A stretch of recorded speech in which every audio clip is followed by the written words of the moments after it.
One area that you might want to look at doing some modifications for your defensive AR in are the internals. Thinking about, is the reliability there, are the factors that I want inside the gun that are going to work to help me place combat accurate rounds as often as I need to and as quickly as I can, are they going to be up to par? Are they going to be the ones I want? And of course, if you're buying from a quality manufacturer, your gun certainly starts with quality parts, but after years of use, after thousands of rounds of training, you may want to replace some springs, replace some parts that are going to allow you to have a more dependable firearm. Now, one area that we're not going to talk about modifying is the trigger.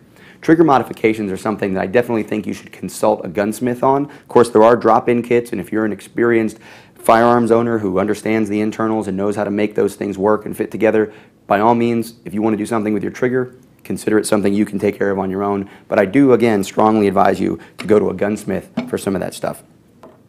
One area that you might want to consider doing yourself, or again, consider going to the gunsmith on, is on the internals of your actual bolt.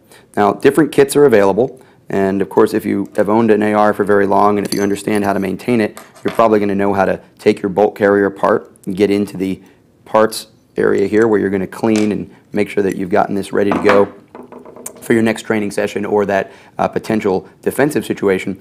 And what you're going to see here is that the extractor is an area that can get very dirty, and there's some springs in here. There's things that can go wrong with the extractor. It's a known failure point on the AR. So upgrading that, this particular kit has an upgraded extractor, has an upgraded extractor spring, and also has these gas blocks, these C-clamps that go back here, also upgrades on those. So that may be the kind of modification that you can do yourself, or again, that you want to go to a gunsmith for.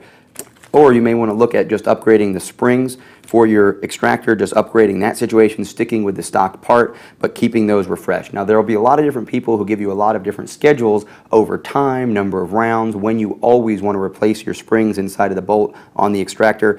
I'm going to leave that up to you to do the research based on your manufacturer's recommendations or your trusted gunsmith recommendations. But this is an area that you can get into on your own, or you can just be aware of and make sure that you keep up your springs, keep your firearm reliable.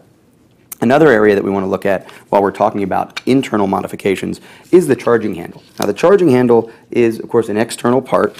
It's going to be something that we can touch and feel and that we interact with when we want to be able to use the firearm. Of course, we're going to use it to chamber rounds. We're going to use it to unload the firearm. We're going to be interacting with this quite a bit, and we may be interacting with it under stress. So if we look at the standard charging handle, we know that there's a very small catch that operates on the off side of the firearm.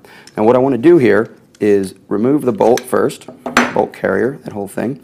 We're going to get rid of that charging handle, and we're going to go to another charging handle that actually has much larger surface area for us to hit. Okay, there are a lot of different types of these. There's a lot of aftermarket ones available. In fact, we can look at one here on this firearm that is really large. We can see that one here. There's a whole large area sticking out that we're going to be able to hit very reliably, maybe even with our whole hand, as opposed to coming back and hooking it with our finger. And we can see how that would help us to be able to extract a stuck round, be able to do the things we might want to do while we're handling the firearm. Somewhere in the middle is this particular one, and that's the one I'm going to use today, but we can see here that there's still a lot more surface area than there is on the standard one. So we're simply going to slide this in. Shouldn't be any fitting or gunsmithing or anything like that involved.